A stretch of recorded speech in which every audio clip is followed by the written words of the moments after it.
Olá!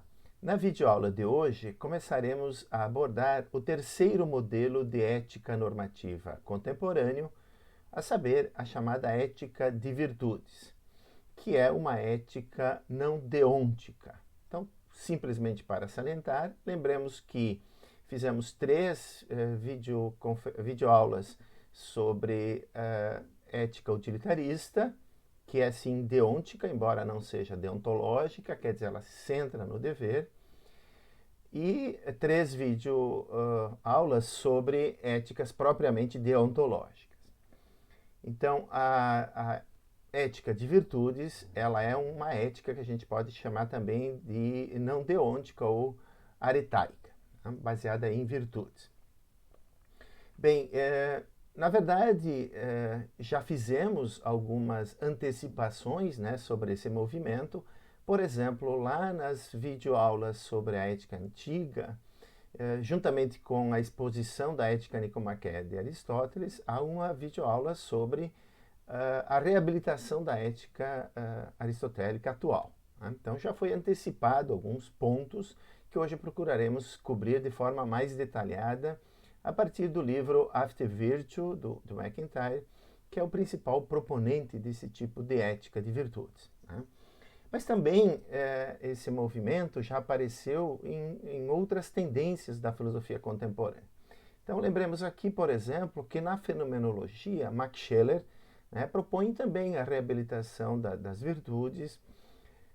Na filosofia hermenêutica de Gadamer e de seus discípulos, por exemplo, o Riedel, também surgiu um movimento de reabilitação da filosofia prática aristotélica. Esse é um movimento um pouco conservador, né, da Alemanha, que também valoriza, digamos, essa perspectiva de abordagem dos fenômenos morais. Agora, o movimento predominante, digamos, dessa reabilitação de virtude se faz na filosofia analítica contemporânea, né? Então, por exemplo, em Anscombe, que foi uma discípula de Wittgenstein, Peter Gitt, Bernard Williams, que são autores que já apareceram, né? O famoso problema Frege-Gitt. Bernard Williams também já foi citada, a filósofa Philippa Foot, MacIntyre, então, que vai ser trabalhado hoje, e Michael Sloat e assim por diante, né? Bem, esse movimento surgiu a partir de um famoso paper, né, de um artigo da Anscombe, chamado Modern Moral Philosophy, que é de 1958, onde ela faz uma crítica profunda às éticas modernas, né, à filosofia moral moderna, que supostamente se guiaria ainda por um modelo demasiado legalista, digamos, inspirado, né, na ideia de leis, sejam leis divinas, por exemplo, ou modelos jurídicos, né? E que hoje nós vivemos numa sociedade onde não faz mais sentido nós pensarmos numa justificação, por exemplo, das leis divinas, né, como uma moral universal, né?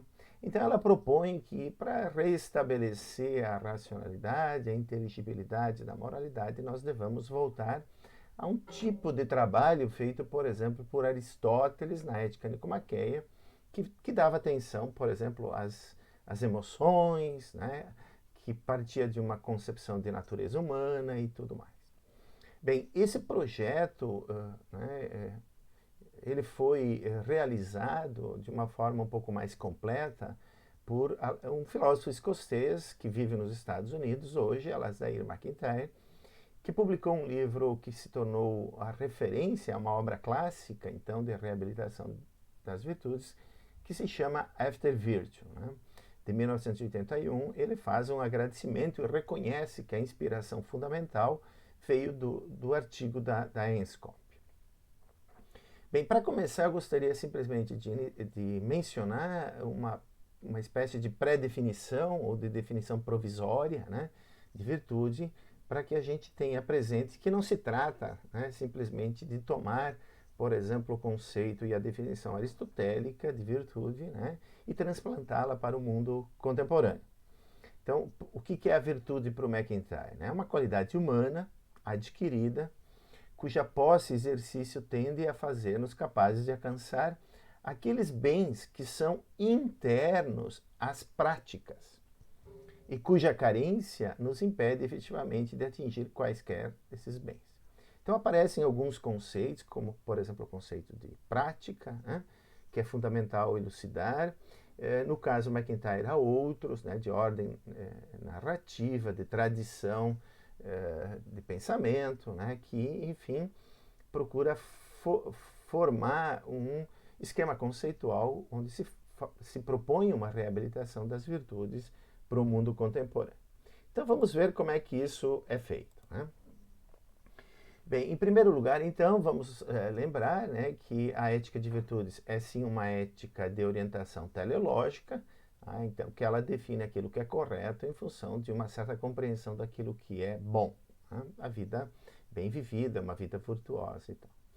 Agora, como então, particularmente, se faz a proposta, né, de reabilitação das virtudes? Em primeiro lugar, nesse livro, né, After Virtue, os primeiros capítulos, o MacIntyre se põe a analisar a linguagem moral contemporânea e ele diz que ela é marcada pelo emotivismo. Já vimos nas aulas de metaética, né, essa teoria não cognitivista, né, que sustenta que juízos morais são equivalentes ou eles significam, né, algo como uma pura e simples expressão de emoções e sentimentos que, em geral, são considerados subjetivos, portanto, sem valor cognitivo. Agora, dada essa análise, né, dos juízos morais como expressando desejos, preferências, né, interesses particulares e tal, claramente se tem uma compreensão, digamos, relativista da moral, né? Então, há diferentes sistemas morais, há um pluralismo e se salienta, né, de forma um pouco, muitas vezes, diferente, ora centrando no subjetivismo. Então, é como se cada pessoa tivesse a sua concepção do que é correto, justo, vida boa, etc. Ora, em grupos, digamos, em tribos ou agrupamentos humanos, em nações, num ethos nacional, mas que também não seria universal, né? Ele é um ethos junto com outro. Nós vivemos, segundo MacIntyre, numa cultura extremamente relativista, né? Bem, e ele acha que isso, então, é problemático porque gera conflitos e, ultimamente, leva, por exemplo, à guerra, né, entre as diferentes concepções de moralidade e vida boa. Então. Bem, então, logo depois o MacIntyre se põe a analisar como nós chegamos, né, nessa cultura contemporânea emotivista. Então ele diz que nós chegamos, né, no caso da ética, a esse estado de coisas porque os projetos modernos de fundamentação da moralidade fracassaram.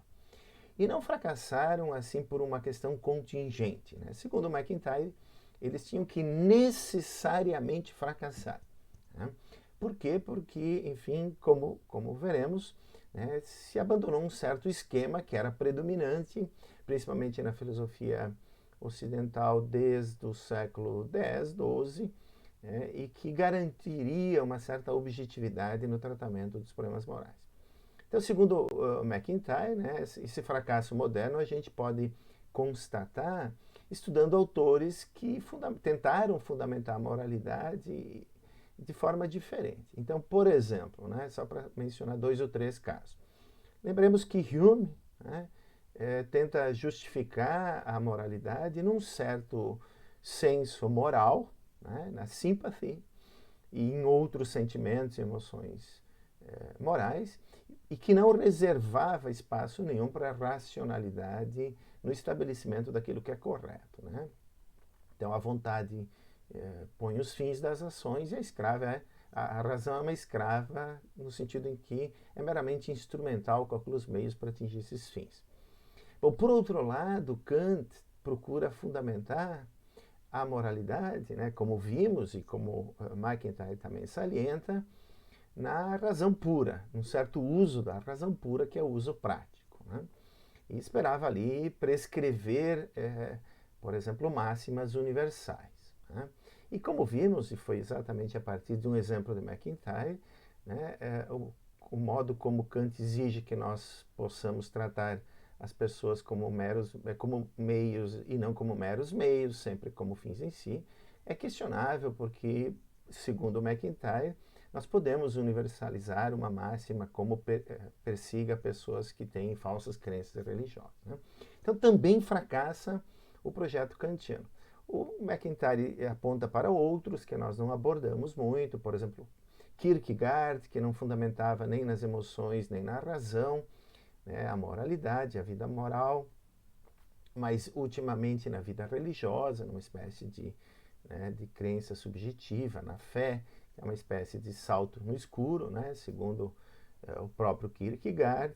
E nós temos então claramente diferentes projetos, diferentes maneiras de tentar fundamentar a moralidade, que para o MacIntyre, eu repito, não apenas fracassaram por não serem bem realizados, mas tinham que necessariamente fracassar. Por quê? Porque se abandonou então esse esquema. Né? Então, num terceiro momento, o MacIntyre diz que nós temos que voltar a Aristóteles se nós quisermos, de fato, restituir objetividade, racionalidade à moralidade. Né? Então, por quê? Porque desde lá, então, vigorou, né, um esquema tríplice, né, que era composto de uma certa compreensão do ser humano tal como ele é, quer dizer, o ser humano no seu estado natural, né, na sua condição natural, não educada, etc. Depois, uma postulação da natureza humana tal como ela poderia ser se realizasse o seu telos. Né? Então, lembremos, né, claramente, nós vimos nas videoaulas onde tratamos de Aristóteles. Né? E é sempre aconselhável, então, voltar lá se vocês não lembram. Mas nós vimos que Aristóteles pensa que o ser humano tem uma ergon específica, né, que é viver de uma certa maneira, e esse pressuposto metafísico, né, biológico, metafísico, né, são expressões do MacIntyre, possibilitava a ele defender uma forma de eudaimonia perfeita. Né? Então, somente aquelas pessoas que realizavam esse telos obtinham eudaimonia perfeita, embora poderia existir, digamos, eudaimonia num grau secundário. Né? Bom, o que era a ética, então? A ética era exatamente um conjunto de preceitos no sentido geral, não de regras, né, e princípios, mas digamos, de virtudes, né, de qualidades, que são recomendadas, que era capaz de fazer o ser humano transitar do estado não educado, da sua natureza, digamos, né, da sua condição natural, para a realização do telos. Né? Então, a ética era vista como um projeto importante, exatamente porque nos tirava dessa condição natural e nos possibilitava realizar o telos fundamental do ser humano, né? Sem o qual, então, a nossa vida não floresceria, né? Não seríamos felizes, não atingiríamos o bem máximo. Agora, então, a proposta do MacIntyre, né, é claro, de reabilitação da ética do Aristóteles. Agora, essa reabilitação ela não se faz assim pura e simplesmente, né, tomando a ética nicomaqueia, o que Aristóteles diz lá, e trazendo para o mundo contemporâneo. Por quê? Porque, por exemplo, uma das coisas que Aristóteles pensou foi a vida na polis, né, na cidade-estado. Hoje nós não temos, exceto pouquíssimos estados nacionais no mundo, que são concebidos assim como cidades-estados. Nós vivemos na verdade, por exemplo, o Brasil, né, uma federação de diferentes estados, e não em cidades-estados. Uma outra fundamental é que a biologia moderna, a partir, né, da própria física moderna, nós trabalhamos isso, né, em Hobbes e tal, a partir de Galileu, por exemplo, se deixa de explicar a natureza apelando para causas finais, que era o que Aristóteles fazia.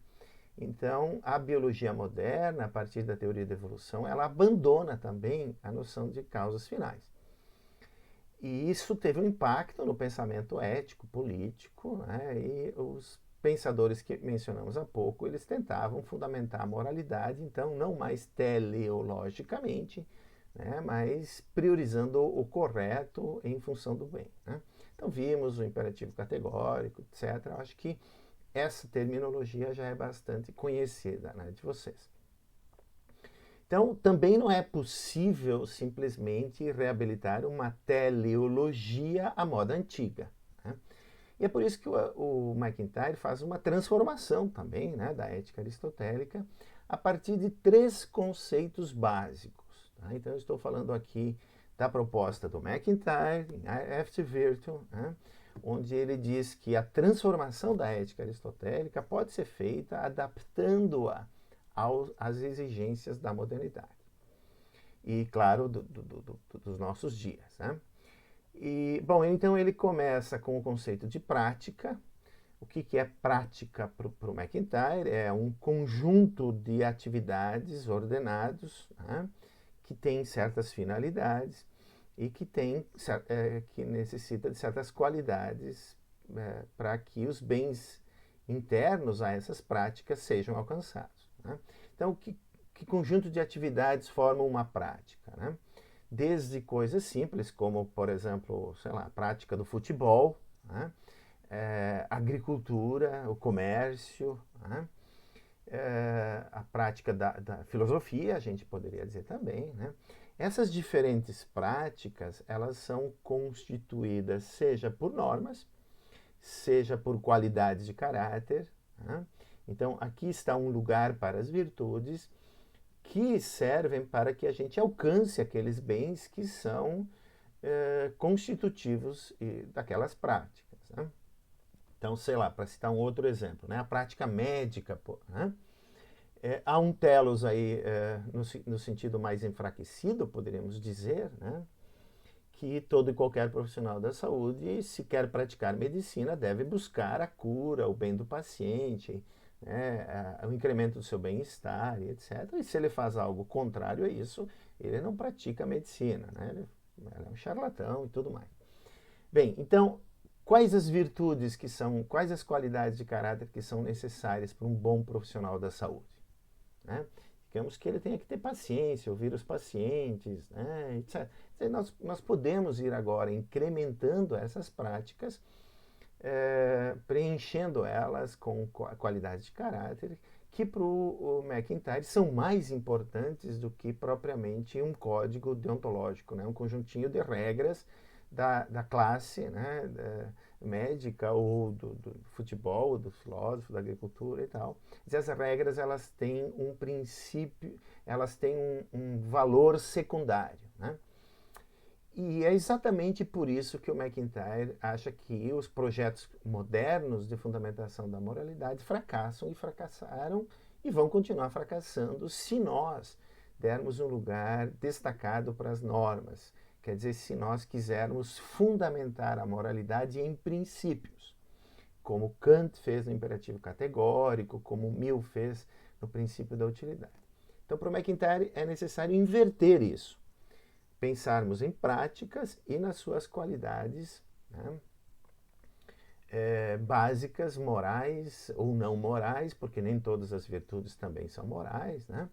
A habilidade de um jogador de futebol, por exemplo, pode não ser uma qualidade moral dele, né? Agora, a honestidade, por exemplo, seria.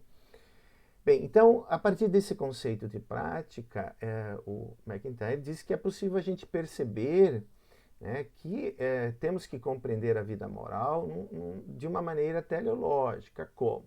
A partir daquilo que ele chama de ordem narrativa.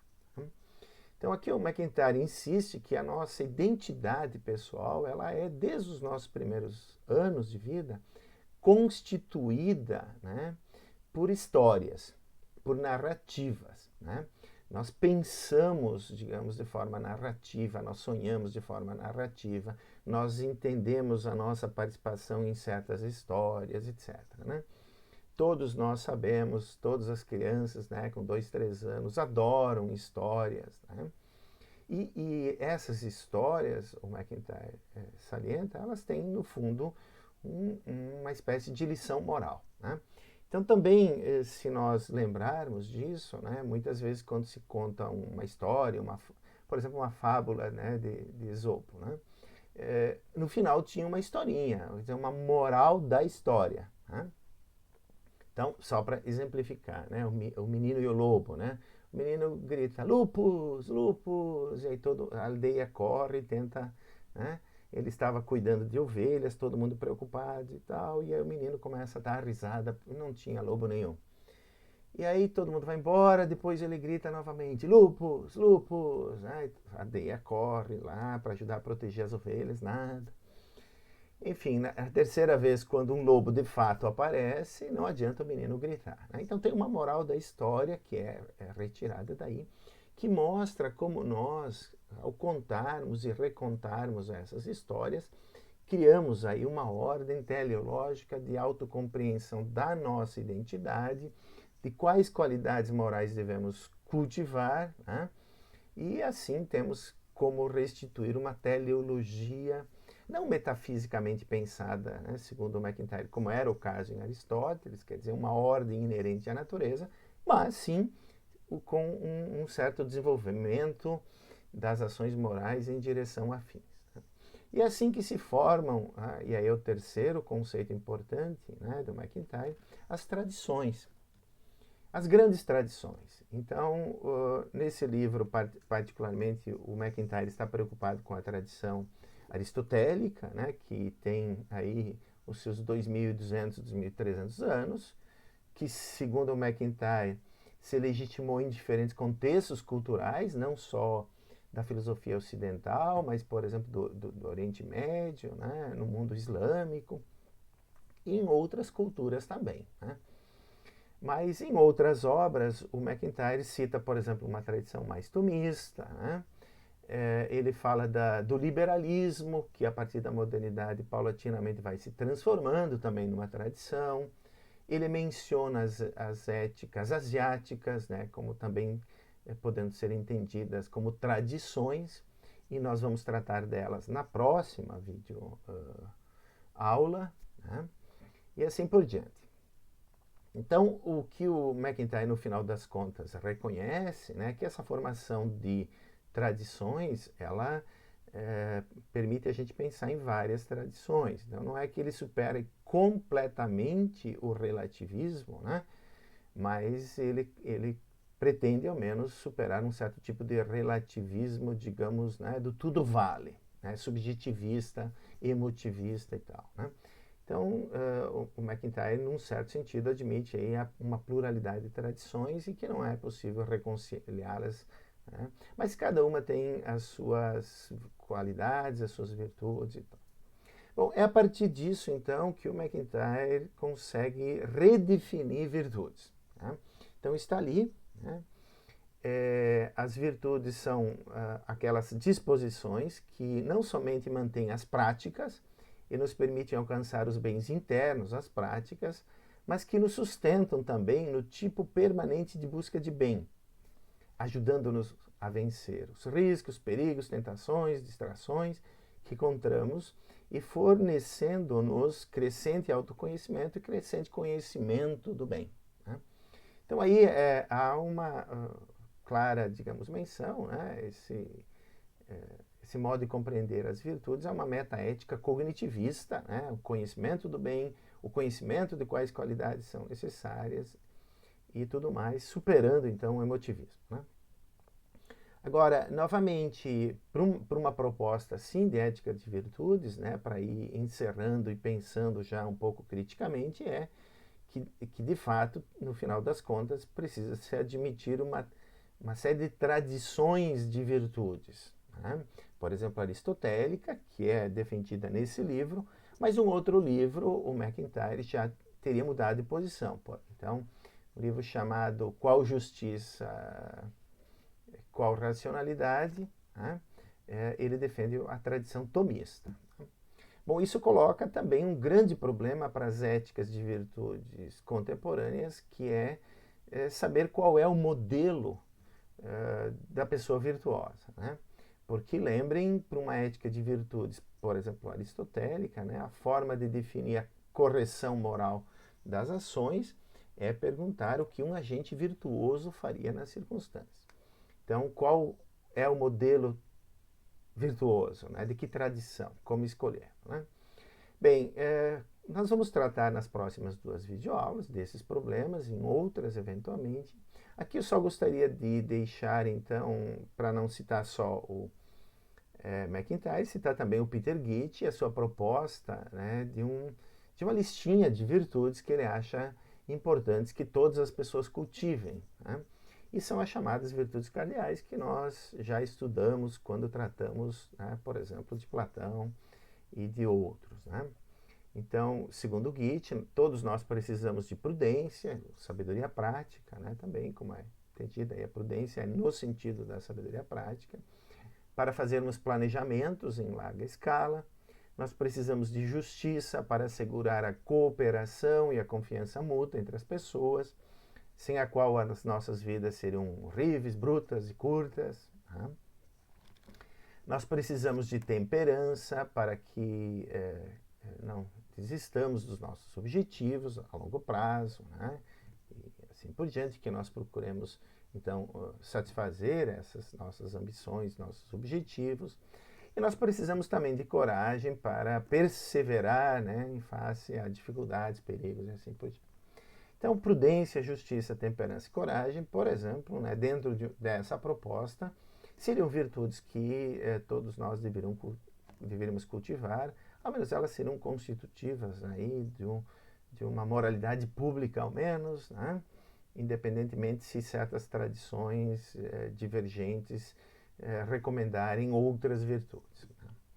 Bem, então com isso nós encerramos a nossa primeira lição introdutória à ética normativa contemporânea, que segue esse modelo, né, de virtudes e que busca, particularmente o MacIntyre no livro After Virtue, reabilitar e transformar a ética aristotélica, né, o que mostra, enfim, a importância, né, de estudarmos como fizemos, né, a ética nicomaqueia com muita atenção, porque para muitos pensadores e pensadoras, hoje, ela é o melhor modelo de reflexão filosófica sobre a moralidade e que pode ser contraposto, então, aos modelos de ética principiológica moderna, sejam eles utilitaristas ou deontológicos, né? Bem, então, ficamos por aqui. Convido vocês a assistirem a próxima videoaula sobre ética de virtudes asiática. Até lá!